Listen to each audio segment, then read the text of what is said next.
Every civilization that has ever existed has faced the same challenge, and continues to do so. Resources are always in places we cannot easily reach.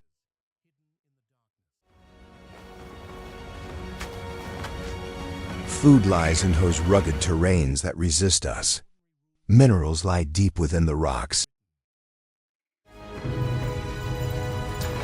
The waters for fishing are either too deep or too far away to reach easily. Or, meanwhile, lies perhaps a kilometer, or even 4 kilometers beneath the earth.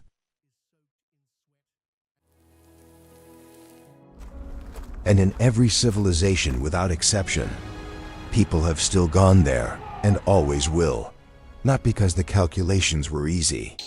Calculations have never been easy. People went because the resources were there, they were needed. And the distance between where people lived and where the resources were located was a problem that human ingenuity, in every civilization and every era, chose to solve rather than accept. What you are about to see is how that decision was put into practice.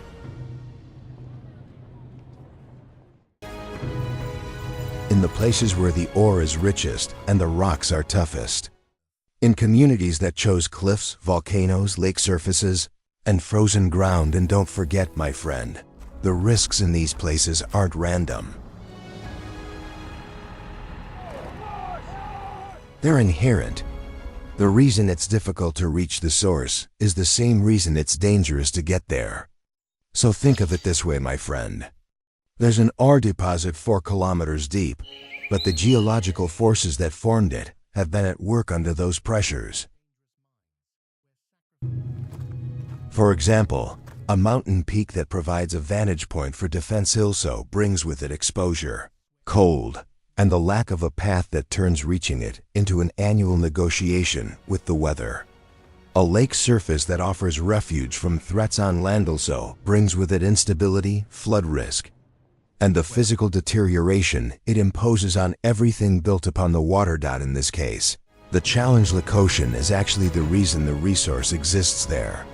And for this reason, the resource is the reason people live and exist there despite the hardship.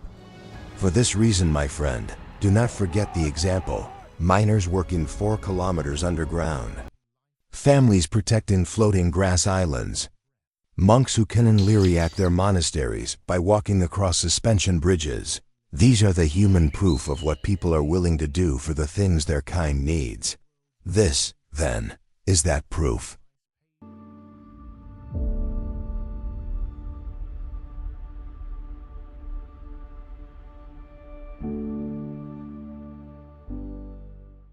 I don't know if you've heard of Grasberg before, but it's the world's largest gold mine and the second largest copper mine. The reserves that justify this title are located beneath the Sudirman Mountains in Indonesia's Papua province, at elevations exceeding 4,000 meters, beneath a region with one of the world's highest annual rainfall amounts, in such a remote location that the infrastructure, processing plants,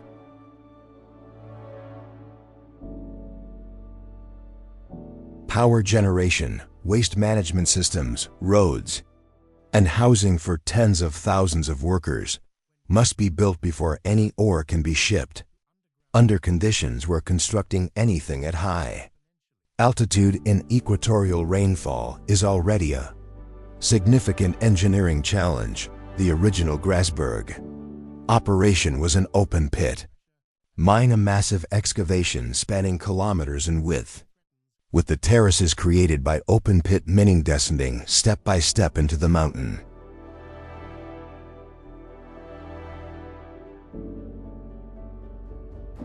The sheer size of the pit creates its own unique weather pattern. The fog that forms inside the excavation in the morning takes hours to dissipate, and the pit's walls are high enough to create wind patterns independent of the conditions on the surrounding plateau. At an altitude of 4,000 meters, the air is thin enough to reduce the efficiency of machinery designed for sea level and accelerate fatigue among workers performing physical labor. So, my friend, would you work here under those conditions? However, when the open pit mine was exhausted and operations moved underground, the risk profile changed. At the depths and geological pressures required by the Grasberg deposit, the rock is not stable. The geological pressure at these depths, the weight of the mountain above the tunnels, triggers a phenomenon as a rock burst. When stress exceeds the rock's tensile strength, the energy stored in the rock is released suddenly and explosively. A rock burst is not a slow process. It is an event that occurs within milliseconds in an area where people are working. You wouldn't even notice it. Before you could blink. Of course. The rainfall mentioned above also brings with it the threat of water seepage. The Suderman Mountains receive enough rain to flood infrastructure, not specificality to handle such volumes. Drainage management in a mine beneath a mountain, receiving this amount of rainfall, is an ongoing engineering operation. So, my friend, what's your answer? Can you work in this mine?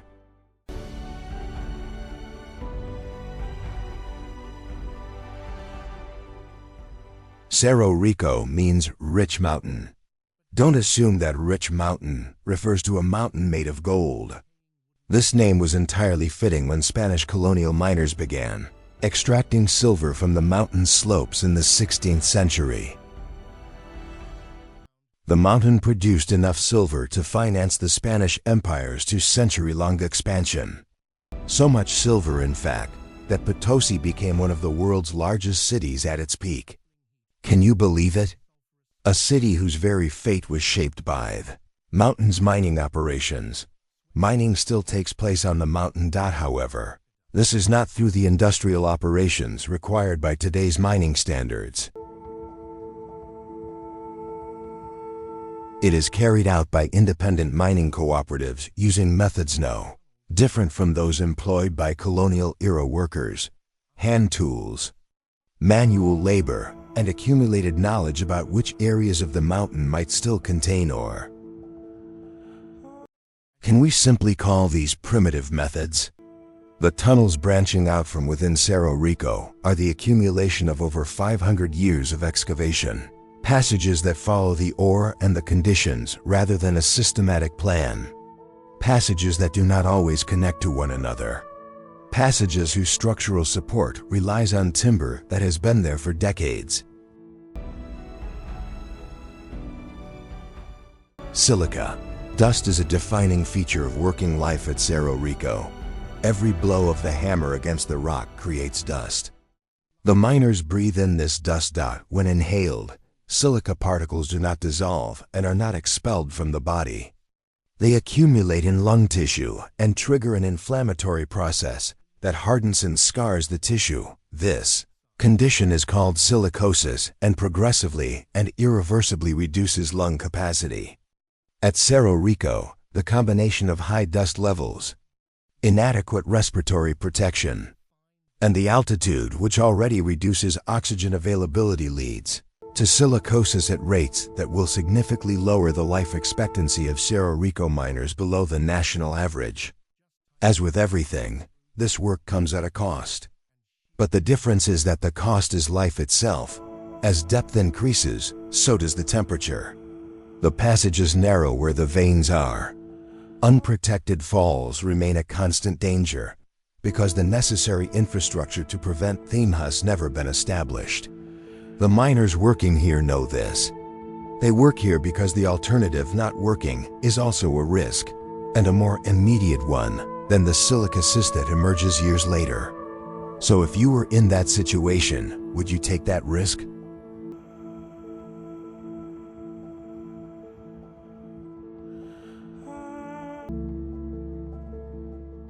Located more than 4 kilometers below the Earth's surface, Emponeng is the world's deepest mine.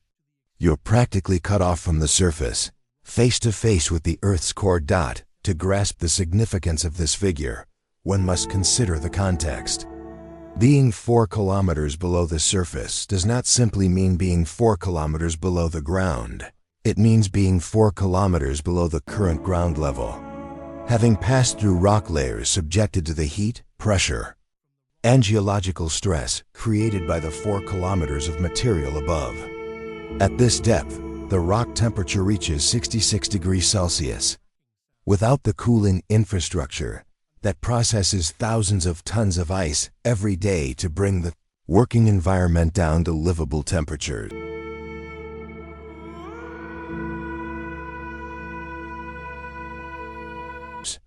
The tunnels would become so hot within minutes that the human body could no longer function. The descent by elevator from the surface to the working level takes about an hour in high speed. Cabins designed for this purpose. From the surface, it is essentially a 1-hour descent to reach an environment that is thermally and physically different. The pressure difference between the surface and a depth of 4 kilometers creates physiological effects on workers over time. The rock above is in a state of constant compression requiring ongoing management, rock support systems, monitoring of geological movements, and intervention protocols for situations indicating instability. The cracking sounds miners hear in the tunnels are not random. These are the rock's adaptation to the redistribution of stress caused by tunnel excavation. The rock, previously supported by removed material, is now transferring its load to the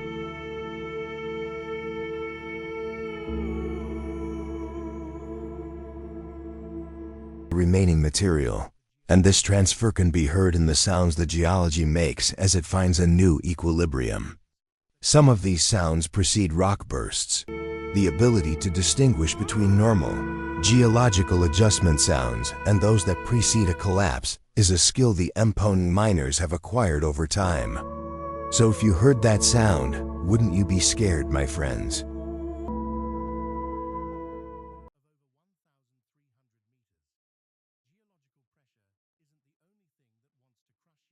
Zasiadko is a mine operating at a depth of over 1,300 meters. In geological conditions where coal mining is always subject to multiply incurred hazards, at this depth, coal is found in seams surrounded by rocks that have been under pressure throughout geological time. The coal itself contains methane gas produced by biological processes that form the coal. This gas is trapped in the pores of the seam under the pressure of the surrounding rock.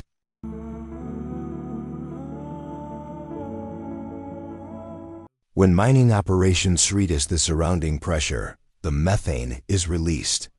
In a confined underground space with inadequate ventilation, the methane reaches concentrations where any ignition source machinery, electrical equipment, or the friction of tools against rock can trigger an explosion. And that, in short, is the end of you. Methane is colorless and odorless. Sensors that detect it and ventilation systems designed to dilute it constitute the technological management of a hazard that remains invisible until it reaches a dangerous concentration. Zasiadko's history includes some of the worst methane explosion disasters in mining history, incidents where detection and management systems failed. Accumulated methane reached its ignition point, and the resulting explosion spread throughout the tunnel system. So have any of you ever witnessed or heard of such an incident?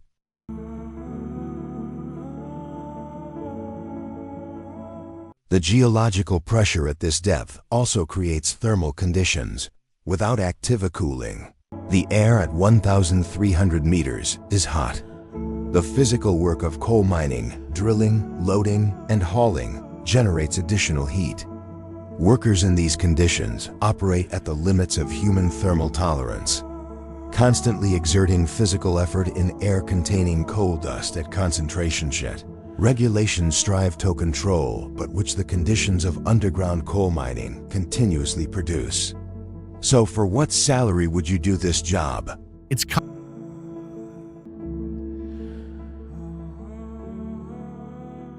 The underground coal fire at Jaria, the Danbad coal mining region, has been burning since 1916, more than 100 years of continuous combustion.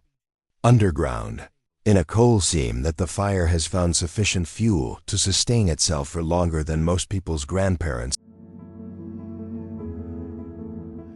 have been alive. The fire is not in a contained location. It has spread through the seams, following the coal, branching as the seams branch, and the current extent of the underground. Burning is not fully mapped because mapping requires access, that the conditions underground, the heat, the gas, the structural instability of coal that has been partially combusted, make only partially available on the surface. The effects of a century-long underground fire are visible and ongoing. The ground above the burned-out coal seams has collapsed. The coal, ash and voids that once supported it have been displaced, and the overlying rock layer has sunk into the void below. Smoke rises from cracks in the ground. In some areas, the ground surface is too hot to touch. Buildings have collapsed. Roads have caved in. Thousands of people living in mining communities above the burning seam are living on ground that is hollow in places, extremely hot, and emitting gas as if living on top of hell itself. The coal dust in the air of the Donbad region from legal mining operations, illegal unlicensed mines operating in the same veins, and from the burning exceeds every international safety standard for respirable particulate matter by a wide margin. The burden of respiratory diseases among the local population reflects this. People working in illegal mines, pirate menace extracting coal from veins adjacent to or within the burning area, work under conditions where the general dangers of unsupported underground coal mining combine with the additional thermal and gas hazards posed by proximity to a century-old underground fire. Would you work there if you had to?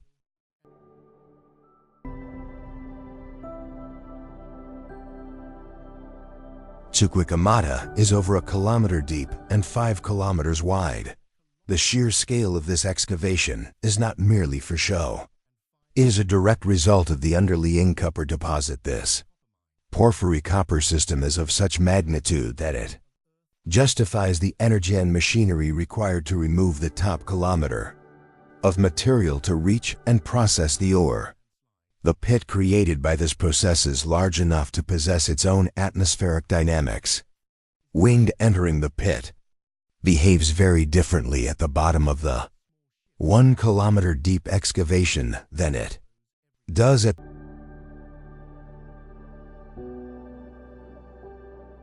the surrounding surface. The pit's stepped walls, terraces formed by open pit mining as each level is excavated, are not static.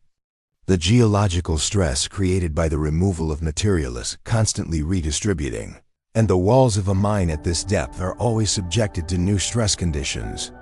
At Chuquicamata, geotechnical monitoring of wall movement is continuous, because the consequences of a wall collapse on this scale, a large-scale slope failure of the type geotechnical engineers refer to as a landslide event, are measured in millions of tons of displaced material. The silica dust is present throughout copper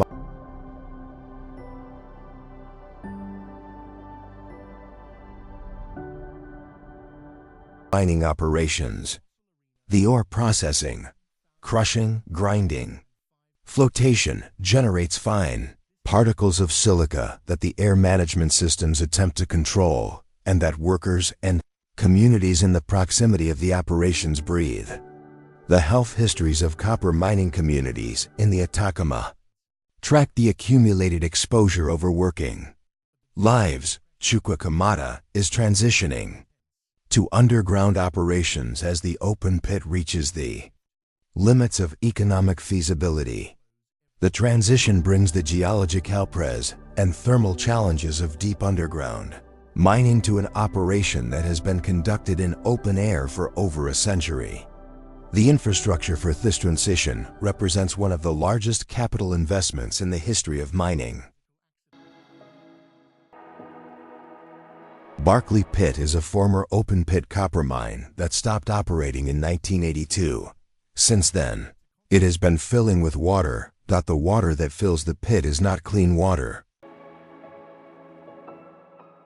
It is water that has dissolved the mineral content of the exposed rock walls, sulfides and heavy metals that the mining process left behind, producing an acidic, mineral-laden liquid that is now approximately 300 meters deep in the pit, still rising, and classified as one of the most contaminated bodies of water in the United States. The chemistry of the water is visible. The surface colors, the deep red of dissolved iron, the orange-green of other mineral compounds, the blue-green that copper salts produce, are the direct expression of what the water contains. The pH of Barkley Pit water hovers around 2.5, roughly the acidity of vinegar. In auto-dissolve limestone and to be immediately harmful to biological tissue. In 1995, a flock of migrating snow geese landed on the pit during a storm, confused by the surface. Approximately 342 geese died. The autopsy showed internal damage consistent with acute acid exposure to the digestive system and lungs. The event illustrated, in a form that was publicly visible, the specific character of what the pit contains. The pit is managed. The water level is controlled by treatment to prevent it from reaching the level of the local groundwater system that it would contaminate if it rose high enough. The treatment is ongoing, indefinite, and will be necessary for as long as the pit exists, which is projected to be permanently.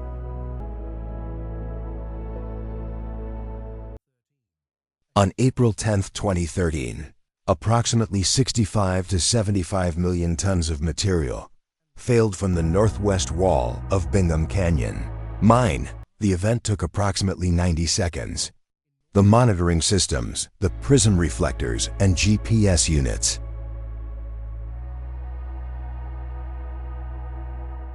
that track wall movement had been detecting gasoline movement for weeks beforehand.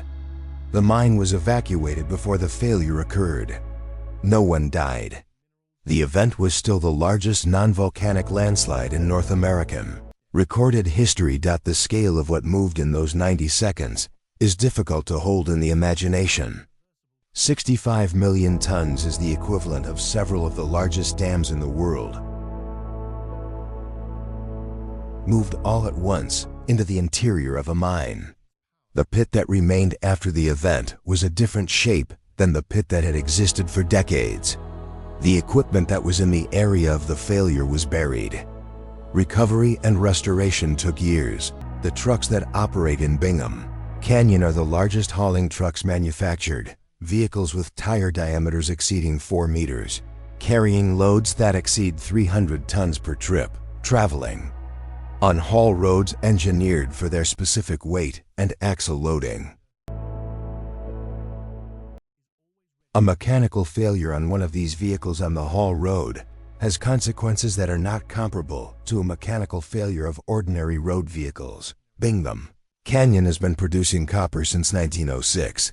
The pit it has created is the largest man-made excavation in the world by volume. The production continues. The monitoring continues. The walls continue to move slowly, as geological walls always move, and the monitoring systems continue to watch for the accelerations that precede the movements that cannot be allowed to occur without evacuation.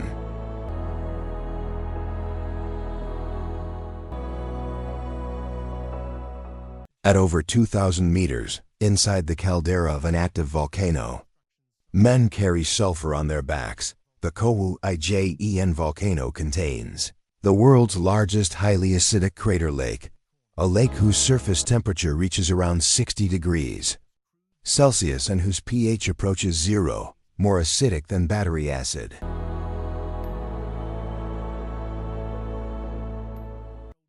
At the margins of this lake, volcanic gases emerge from fumaroles, vents in the rock surface, and cool in contact with the air, depositing solid sulfur. The miners who collect the sulfur break it from the deposits with iron bars, load it into baskets of bamboo and rattan, and carry it up and out of the caldera.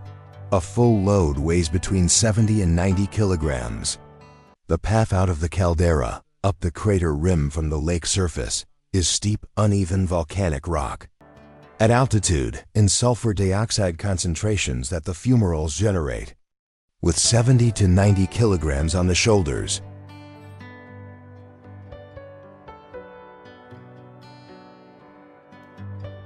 The ascent is a physical effort that the human body was not specifically designed to sustain repeatedly.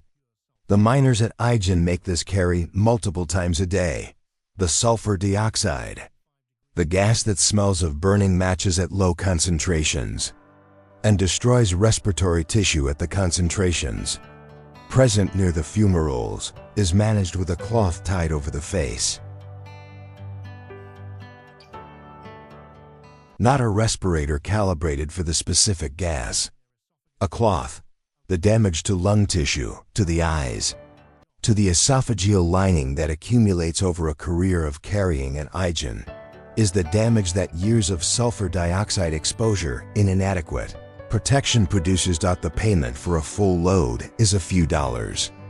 The sulfur goes to chemical manufacturing, sulfuric acid production, fertilizer processing.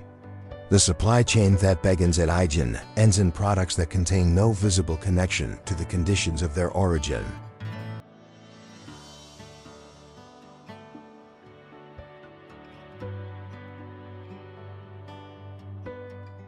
La Rinconada is a gold mining settlement at 5,100 meters above sea level.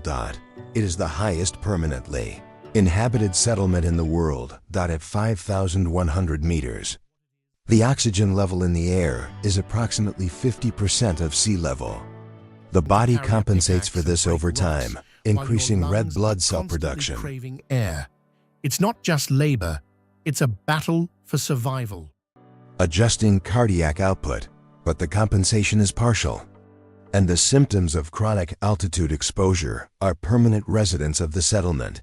The elevated blood pressure, the sleep disruption, the specific cognitive effects of years at oxygen levels that the human body was not optimized for.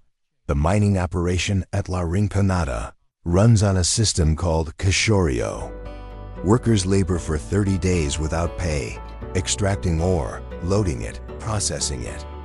On 31st day, the Cachorio day, each worker is allowed to take as much ore as they can carry.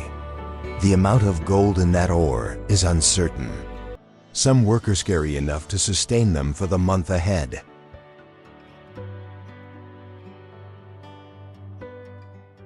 Some carry essentially nothing. The system concentrates the risk entirely on the individual worker and distributes the benefit unpredictably. The settlement itself reflects the economic character of the Cachorio system. Housing built quickly with whatever materials could be carried up at this altitude. To carry a pickaxe and Sanitation break rocks infrastructure while your lungs that are the constantly terrain and the craving resource air. allocation It's do not not just support. labor, it's Waste a that battle accumulates for survival. because the logistics of removal at 5,100 meters are the logistics that the Cachorio economy provides. The mercury used in gold processing, the amalgamation process that extracts fine gold from ore, contaminatesh meltwater that the glacier above the settlement produces. The people who live and work at La Rinconada are there because the gold is real. The Cachorio day could produce transformation, and the altitude is the price-o-faxis to the resource.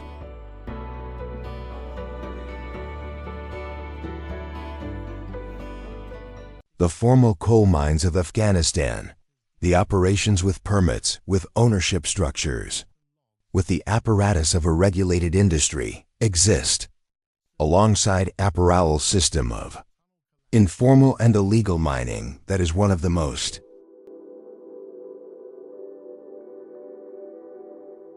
dangerous forms of extractive labor in the world. The tunnels of the illegal mines are not engineered structures.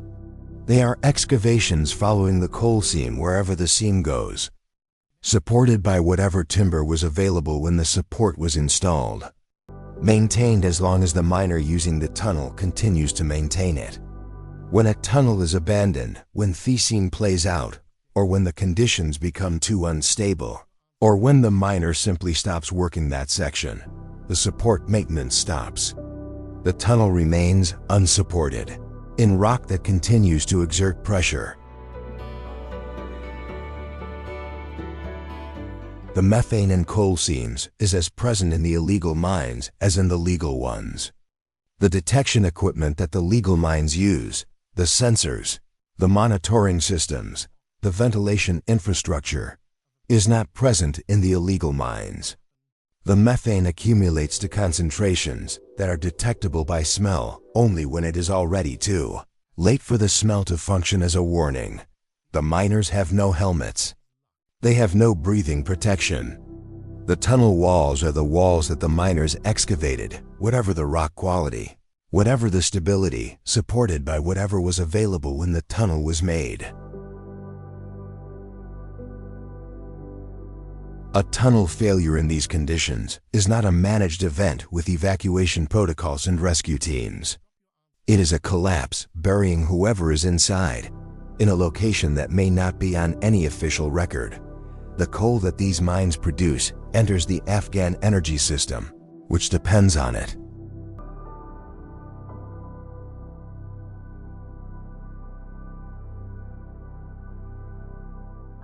On August 4, 2014, a section of the tailings storage facility at Mount Poly Mine failed. The tailings facility, the engineered pond where the water and fine rock particles separated from the ore and processing are stored, released approximately 25 million cubic meters of tailings and water into Hazeltang Creek and then into Quesnel Lake, one of the deepest lakes in British Columbia and a watershed sporting significant salmon populations. The investigation that followed the failure found that the dam had been constructed on a clay layer, a stratum of glacial lacustrine clay beneath the dam foundation, that the original geotechnical analysis had identified incompletely.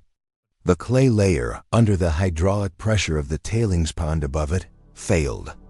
The failure was not caused by a natural disaster or an unpredictable geological event. It was caused by the gap between the geotechnical understanding that the design depended on and the actual geological conditions. Volume of material released, 25 million cubic meters, is the figure most often cited. But the downstream effects on the lake and creek system are the consequence that the communities and the salmon populations that depend on that watershed experienced. The sediment plume moved through the aquatic ecosystem, and the recovery of the ecosystem is measured in years, and in the monitoring that continues to assess the extent and persistence of the impact. Mount Poly's owner has responded with restoration work and dam remediation. The regulatory and engineering community has reviewed dam safety standards across the British Columbia mining sector in response to the failure. The question that the event poses, whether the gap between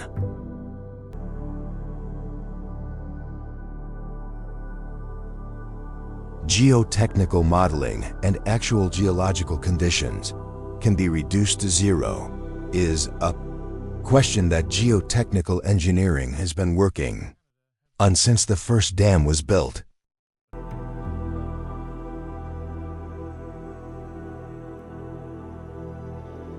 On February 7, 1962, a coal dust explosion at the Lucenthal mine killed 299 workers. The explosion was not an isolated failure of a single system. It was the ignition of coal dust that had accumulated in the tunnel atmosphere, coal dust that is always present in coal mining, always requiring the water spray and stone dusting systems that reduce its concentration to below explosive limits. When Fe concentration is above explosive limits and an ignition source exists,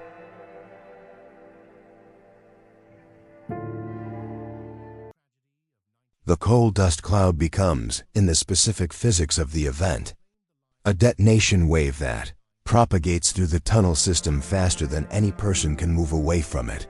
The 1962 disaster is one of Germany's worst mining disasters. and it is referenced at Lucenthal as the event that changed the safety practices that followed. The stone dusting requirements, the ventilation standards, the methane monitoring protocols, these are more rigorous after 1962 than before it, because 299 deaths is the kind of evidence that changes. Practice. The methane that is also present in this mine, accumulating in the pockets and working faces that the geology creates, is the second simultaneous hazard that coal mines manage. Methane air mixtures are explosive in a concentration range between 5 and 15%. Below 5%, there's not enough methane to sustain ignition. Above 15%, there's not enough oxygen. In the range between, a spark of sufficient energy initiates the explosion. The wooden and steel pillars that support the tunnel structures at Lucenthal carry the weight of the rock above them. The sounds they make, the cracking and settling that the geological pressure transfers to the support structures, are the audible record of that load.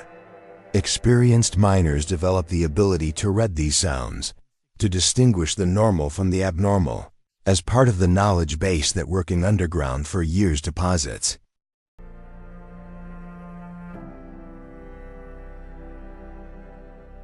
Coltan is the ore from which tantalum is extracted. Tantalum is used in the capacitors in virtually every smartphone, laptop, and electronic device manufactured globally.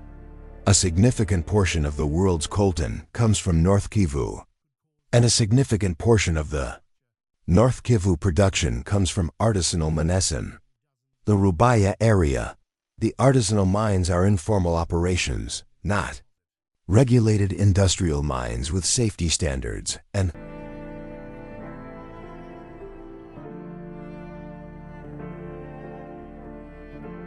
inspection regimes, but hand-dug tunnels in the coltan-bearing hills, worked by individual miners using hand tools, without the support pillars or ventilation systems that regulated mining requires. The tunnels follow the ore. They are as deep as the ore goes and as narrow as the miner who excavated them. With the structural support that the excavator thought to install, the geology of the Missy Hills area, the saprolite, the laterite, the specific clay-bearing soils that the tropical weathering of the underlying rock produces, is not a stable geology for tunneling. A heavy rain saturates the hillsides and changes the pressure on the tunnel walls.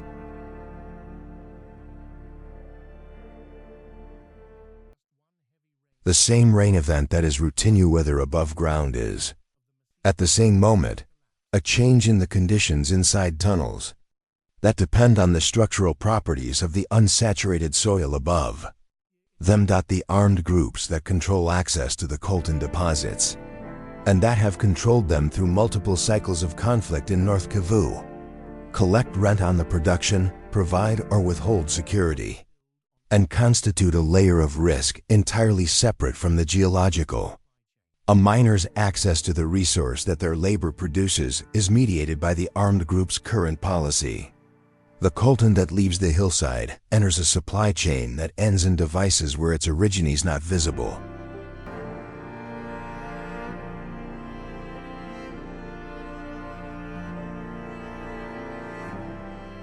Machang is an open-pit coal mine of a scale that produces its own landscape, the dump trucks that carry coal and overburden within the pit, vehicles that are described by their size comparison to two-story buildings travel on haul roads that are engineered specifically for their axle loads and tire pressures. The road surfaces in a pit mine of this scale are maintained continuously because the volume and weight of the traffic they carry degrades them continuously. Terraced structure of the pit, the benches that step down from the rim to the working.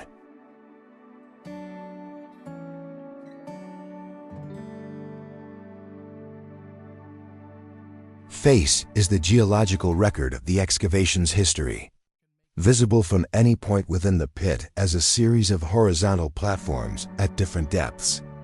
From the pit rim, the terraces create the specific visual impression of scale that open-pit mines produce.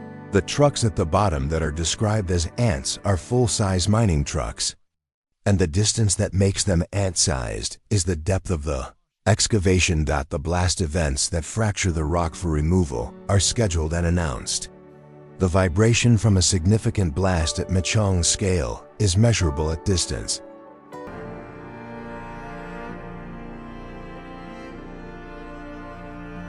Not as a sound, but as a physical movement of the ground that instruments detect and that nearby structures experience. The management of blast design, the specific pattern and timing of the explosive charges that produces the desired fragmentation of the rock is a technical discipline that determines both the efficiency of the extraction and the safety of the surrounding area. Methane and coal seams does not stop at the open pit boundary. The surface mining of coal seams that contain gas releases that gas as the overburden is removed. The concentration management in open pit mining is simpler than underground. The open atmosphere dilutes the gas, but it is not absent.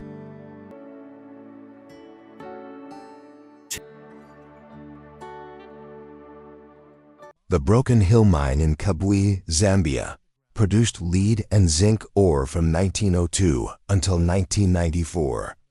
After the mine closed, the lead stayed. The soil contamination around Kabwe is documented as some of the worst lead contamination of a populated area anywhere in the world.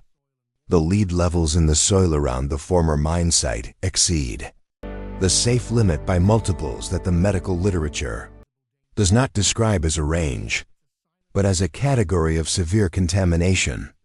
The blood lead levels measured in children in Kabwe, lead that entered the body through the soil, dust that is present in the environment of a town built around a former lead mine are elevated above the level at which the medical consensus identifies irreversible neurological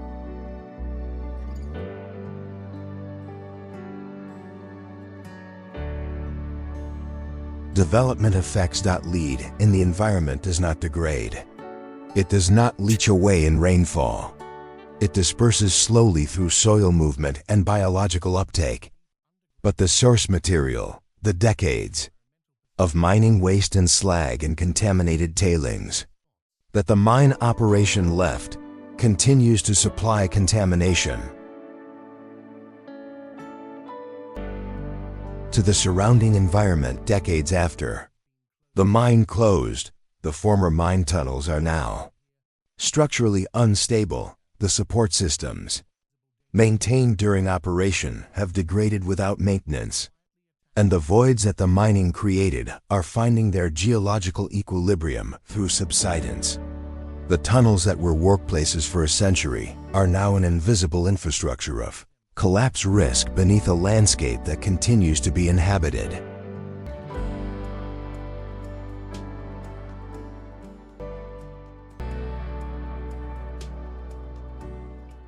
Dark Mine, the Bunker Hill complex in the Silver Valley of Idaho, operated as a silver, lead, and zinc mine from the 1880s until 1981. The legacy it left is environmental, and it extends through the Coeur d'Alene watershed. The Coeur d'Alene River Basin received approximately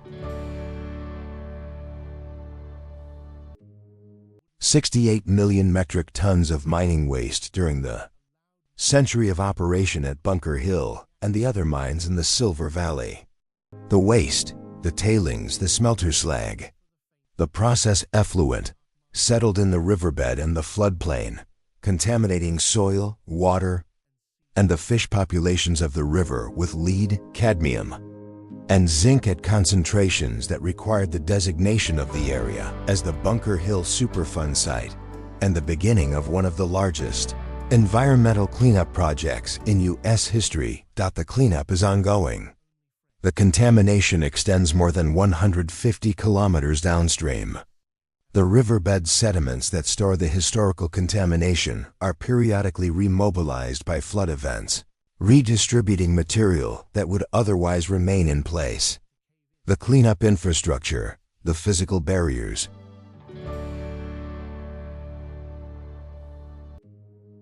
The soil removal, the water treatment, manages against the ongoing remobilization rather than reaching a definitive endpoint. The mine itself, the physical tunnels and workings that the century of operation created, are dark and flooded. The head frame, visible on the surface, marks his shaft that descends through the legacy. The darkness underground is the darkness of a space that was intensely active for 100 years and is now still, filling slowly with the water table that the pumping equipment used to suppress. Jharia contains India's largest reserves of high-grade coking coal, the coal whose carbon content and coking properties make it specifically valuable for steel manufacturing. The reserves also contain an underground fire that has been burning since 1916. The fire has spread through the coal seams in the century plus since it started. Following the carbon fuel that the seam provides and the oxygen that infiltrates through the cracked and subsided ground above it, the extent of the underground burning is estimated but not precisely known, because access to the areas of active burning is not possible for mapping. The consequences on the surface are specific and visible. The ground above burned-out seams subsides into the void left by the consumed coal. This subsidence is not uniform or predictable in its timing. Sections of ground that appear stable can fail suddenly when the underground support is finally insufficient. Houses, roads, and infrastructure in Jharia exist on ground that may or may not be above an area of active burning or burned-out seams. And the assessment of which is a function of the monitoring data and the geological extrapolation from known burned areas. The temperature at the surface above active burning areas is elevated. The cracked ground emits gas, carbon monoxide, carbon dioxide, sulfur dioxide, in concentrations that vary with the proximity to the fire and the current atmospheric conditions. The people who live in Jharia live with these conditions as the context of their daily life, because Jharia is where they live and the coal is why Jharia exists.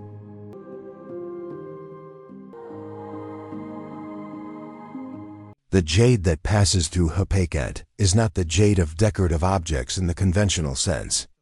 It is the imperial jade, jadeite, that the Chinese market values more highly by weight than any other gemstone, in quantities that make Hupeket the source of the majority of the world's commercial jadeite supply. The mining is conducted on jade-bearing hillsides by methods that range from mechanized excavation by large companies to artisanal picking by individual yemas. The jade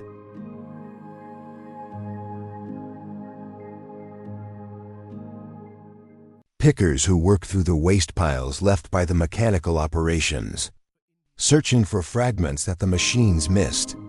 The yemas work on hillsides of unconsolidated mining waste, piles of material that the excavation has produced, steep, unstable, and subject to failure when rain saturates the fine material.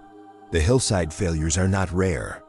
The slopes of mining waste, material that was mechanically excavated and dumped without the structural design that engineered embankments require, fail in the specific way of saturated, unengineered slopes. Suddenly, when the weight of the saturated material exceeds the shear strength off the soil on the failure plane, the yemas who are on the slope when this occurs are on a surface that is moving fast in a direction determined by the slope geometry, the combination of the jade trade's value.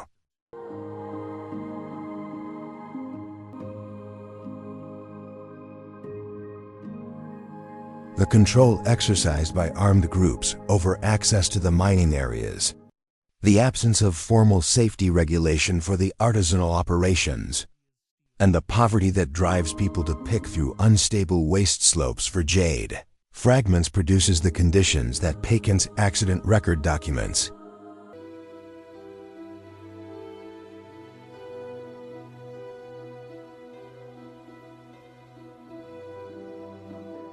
The Bandiagara Escarpment is a sandstone cliff approximately 150 kilometers long and up to 500 meters high. The Dogon people built their villages at the base of this cliff, in the cliff face and on the plateau above it. The defensive logic was sound. The slave raiders and empire builders that moved through West Africa over the centuries could approach from the plateau.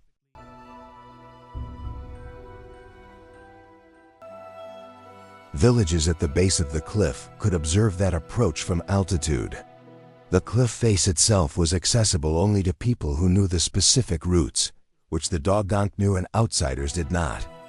The location that makes the villages difficult to reach is precisely the location that made them defensible. Villages built directly into the cliff face, the ones whose structures use the rock of the escarpment as their back walls, whose doorways open onto the cliff surface, whose granaries are built in the same style as the ancient dwellings they replaced, are the ones that have been continuously occupied through the period when the defensive logic was active. The material continuity between the cliff and the architecture is so complete that from certain angles and distances,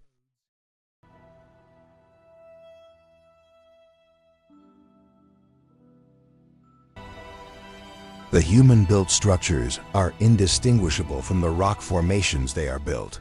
Against living in the cliff villages is daily physical negotiation with the terrain. There are no roads in the conventional sense, no surfaces designed for vehicles, no routes that accommodate wheeled transport. Movement between levels of the village involves the paths that the cliff face permits. The elderly, the young children, the people carrying loads, they use the same paths, on the same rock, in the same weather.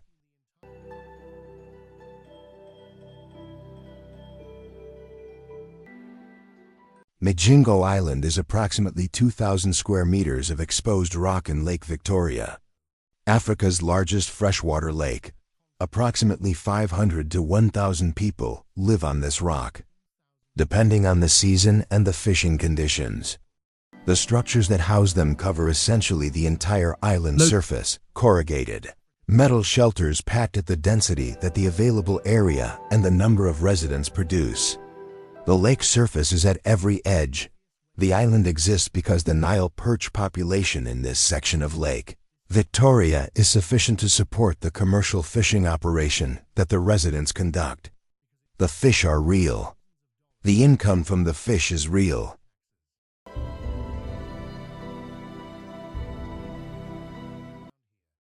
The income is sufficient to sustain the population at the density the island accommodates, which is a density that no urban planning framework would approve, but that the economic logic of the fishing ground produces without requiring approval. In 2010, Mijingo became the center of a territorial dispute between Uganda and Kenya. Both countries claimed the island because both countries' fishing fleets used the surrounding waters. The dispute was resolved through negotiation. The underlying logic was the fish, and the fish were in both countries' waters, the lake conditions, the storms that Lake Victoria generates.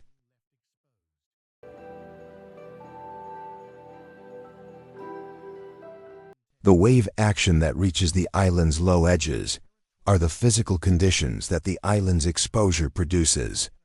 There is no high ground on Mijingo. Storm surge reaches across the rock. The structures respond as their materials allow.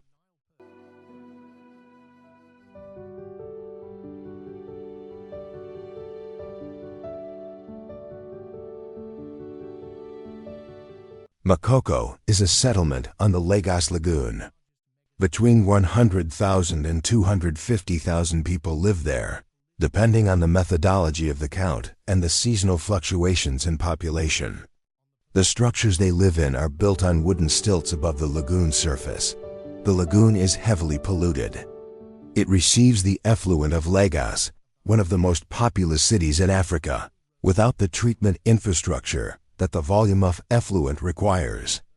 The water below the stilt houses is the lagoon water, and the lagoon water is what Lagos's lagoon water is.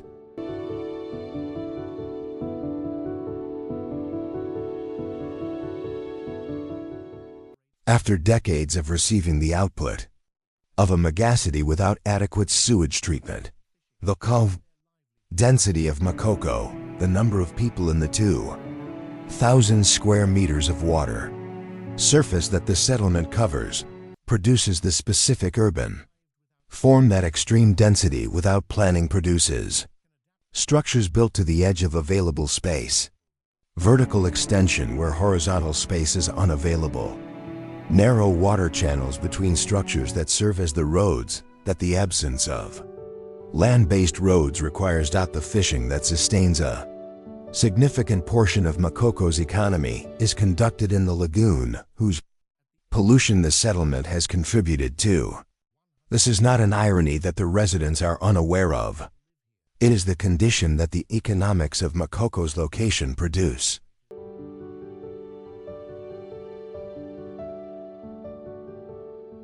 Makoko has been repeatedly scheduled for demolition by Lagos state authorities on the grounds of its illegality, its unsanitary conditions, and its location on a waterway.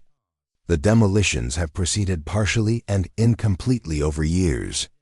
The settlement continues because the people who live there have no equivalent alternative access to the economic activity, the fishing, the boat transport, the small commerce that Makoko's location on the lagoon provides.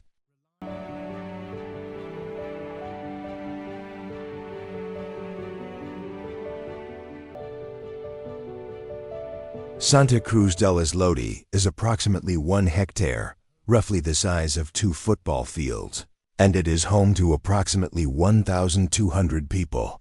The population density is higher than Manhattan. The structures that house those 1,200 people cover the island's entire surface, reaching to the water's edge on all sides. The concept of a yard, a garden, a gap between buildings, these are unavailable at this density on this surface area.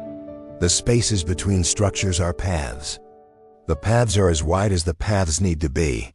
The island exists because the Caribbean fishing grounds that surround it are productive. The fishing community that established itself here had access to their source that the island's location provides, the Caribbean reef fisheries, without competition from the larger communities on the mainland. The density of this settlement reflects the economics of the location, the resources specific to the island.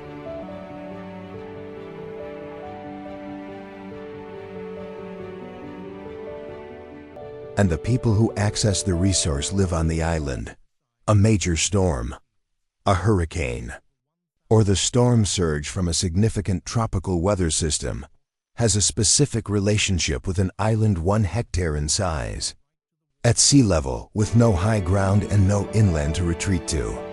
The storm surge from a major hurricane in the southern Caribbean is measured in meters.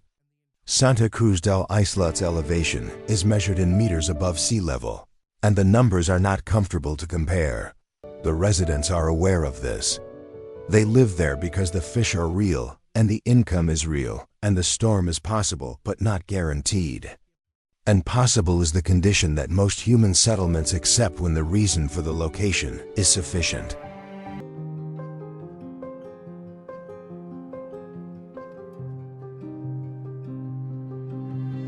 What connects a mine 4 kilometers underground to a floating village on a volcanic lake to a house at -50 in Siberia? The answer is not extremity. The answer is decision. Every one of these locations was chosen. The Dogon chose the cliff. The Bajau chose the sea.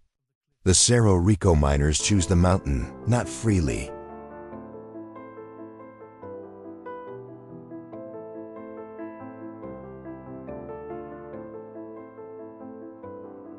Not without economic pressures that give context to the choice, but they choose it in the specific sense that they go there and they do the work and they come back. The Korowai chose the canopy. The Euros chose the lake. The people of Oymyakon choose to stay, generation after generation, in the place that their parents chose before them.